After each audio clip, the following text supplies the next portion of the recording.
जब आपके पीठ में कोई खंजर घोंपता है तो गुनहगार सिर्फ खंजर घोंपने वाला नहीं, बल्कि गुनहगार वो भी है जिसने उस खंजर पर धार चढ़ाई हो। जिस समय ऑपरेशन सिंदूर चल रहा था उस समय भारत की सीधी लड़ाई सिर्फ पाकिस्तान के साथ नहीं थी, न सिर्फ आतंकियों के साथ थी, न इस जिहादी मानसिकता के साथ थी, बल्कि लड़ाई तुर्की के साथ भी थी, जिसने उन ड्रोन को भेजकर भारत में हमला करने की कोशिश की थी। पाकिस्तान जितने सारे ड्रोन मिसाइल्स भेज रहा था जिससे भारत पर हमला करने की नापाक कोशिश कर रहा था, वो ड्रोन तुर्की के थे और तुर्की ने सबसे पहले पाकिस्तान को आतंकवाद को, जिहादी मानसिकता को समर्थन देने का ऐलान किया था। नमस्कार, मैं आशुतोष भार्गव, आप देख रहे हैं आयुध। आज की वीडियो में हम बात करेंगे कि किस प्रकार से तुर्की ने पाकिस्तान का साथ देकर भारत की पीठ पर खंजर घोंपने और साथ ही एहसान फरामोशी का काम किया है।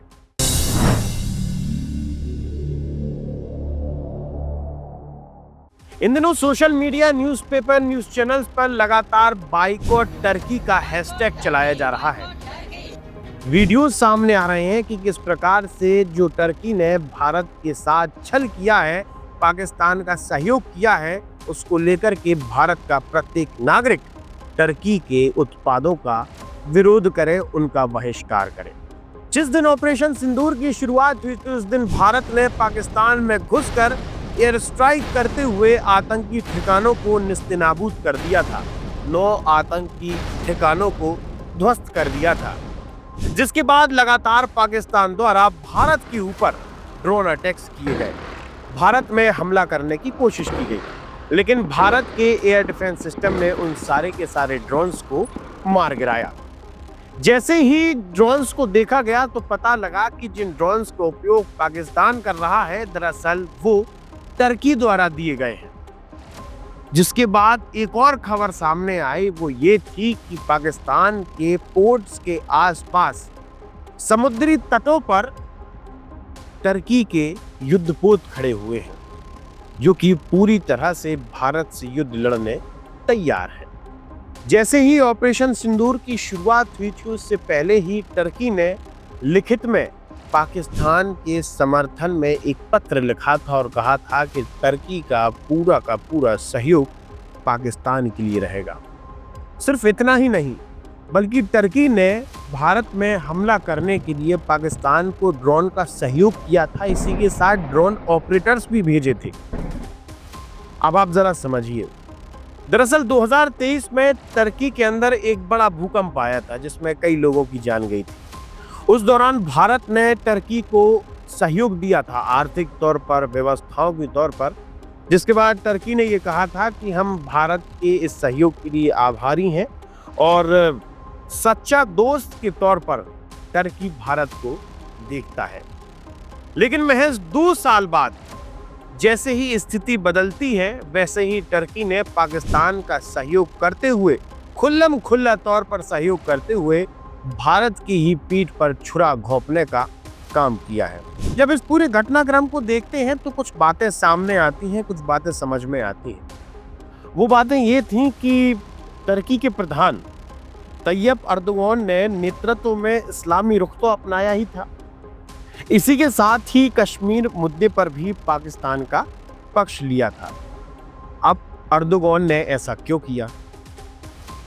दरअसल अर्दोगान पिछले 10 सालों से सैन्य हथियार बनाने का काम कर रहा है और लगातार पिछले 8 सालों में सैन्य हथियार बनाने की जो संख्या है और संख्या के साथ एक्सपोर्ट करने का जो मामला है वो भी बढ़ा है। तो टर्की ये सोचता है कि धीरे धीरे करते हुए दोस्ती के नाम पर, सहयोग के नाम पर और हथियार उपलब्ध कराने के नाम पर क्यों ना वो धीरे धीरे करते हुए जो टॉप के सैन्य हथियार बेचने वाले देश हैं उनमें शामिल हो जाए।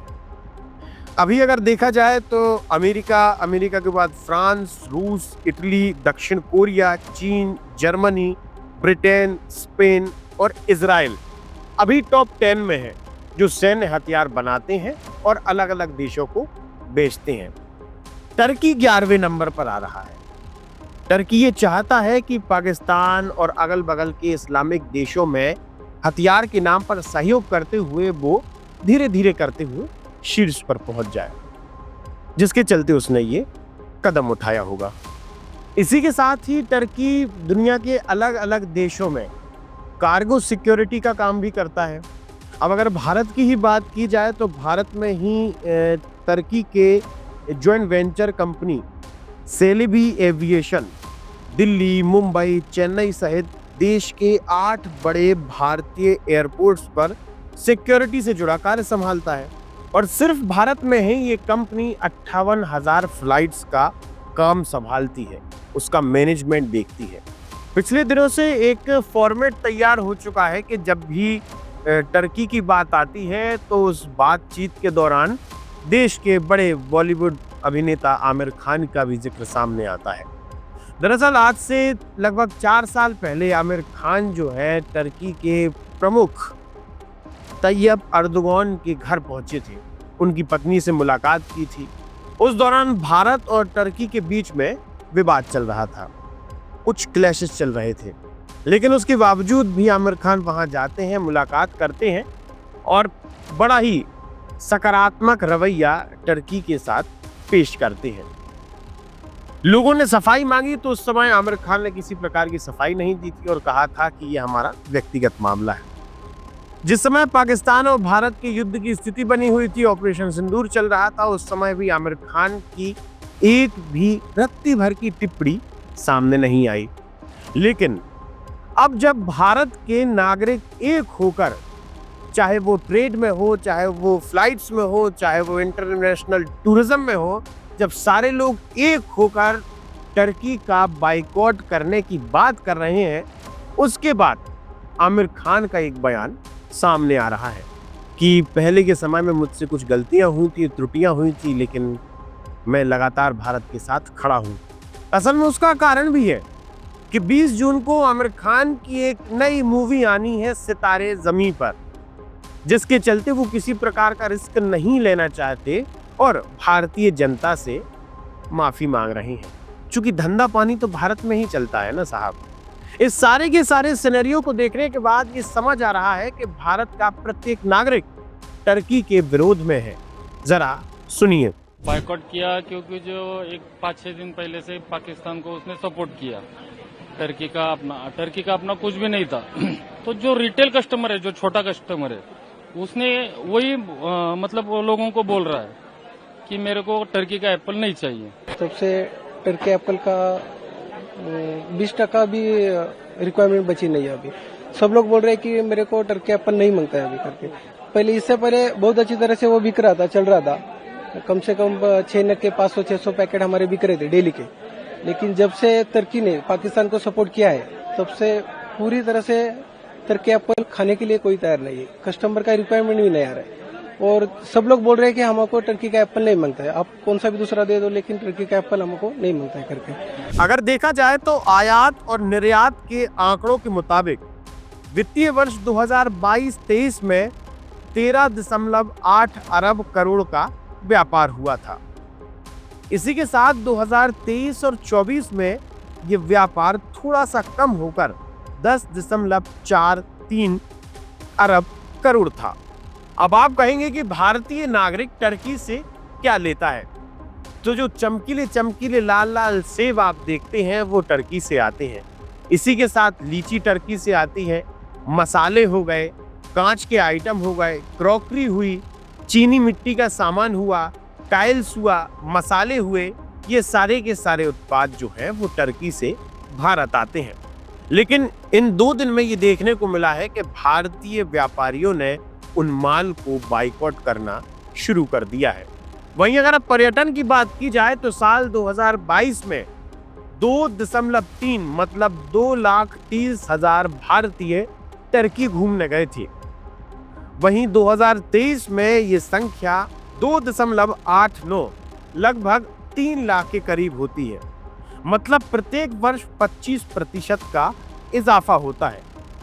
और अगर आर्थिक तौर पर देखा जाए तो प्रत्येक भारतीय टर्की जाकर 1 लाख से 1.5 लाख रुपए खर्च करता है। तो अगर टोटल आंकड़े की बात की जाए तो साल भर में भारतीय 3000 करोड़ रुपए टर्की में सिर्फ घूमने के लिए खर्च करते हैं। जिसके बाद अब ये स्थिति बन चुकी है कि confederation of all India traders साथ ही अलग अलग ट्रैवल कंपनियों ने भी बाइकॉट टर्की कहना शुरू कर दिया है। तो वहीं बड़ी बात यह भी है कि साल 2000 से लेकर साल 2024 तक भारत के निवेशकों ने टर्की के अंदर $2000 मिलियन इन्वेस्ट किए हैं। अब इतने समय से भारत और टर्की के बीच में व्यापार चल रहा था, इन्वेस्टमेंट हो रहे थे, लेकिन उसके बावजूद भी टर्की ने अपनी जिहादी मानसिकता दिखाते हुए पाकिस्तान का सहयोग किया। और जिस भारत को टर्की ने आज से मात्र 1.5-2 साल पहले दोस्त कहा था, उसी के पीठ में खंजर घोंप दिए, उसी को मारने तबाह करने तैयार था। ये आपसे भी निवेदन है कि आप अपना ज़मीर जगाइए, अपने स्वाभिमान को जगाइए, और जो ड्रोन आपके देश के ऊपर हमला करने आए थे वो आप ही के पैसे की थी। जब आप टर्की घूमने जाते हैं, जब आप टर्की ब्रांड का कोई सामान खरीदते हैं, तो वो डायरेक्ट फायदा टर्की को करता है। इसलिए ध्यान दीजिए, राष्ट्र सर्वोपरि है। आप जुड़े रहिए हमारे साथ, देखते रहिए आयुध। आप हमारे चैनल को सब्सक्राइब कर सकते हैं। हम फेसबुक, इंस्टा, यूट्यूब, ट्विटर हर जगह मौजूद हैं। आपका बहुत बहुत धन्यवाद। लगातार जुड़े रहने के लिए आयुध को सब्सक्राइब जरूर करें।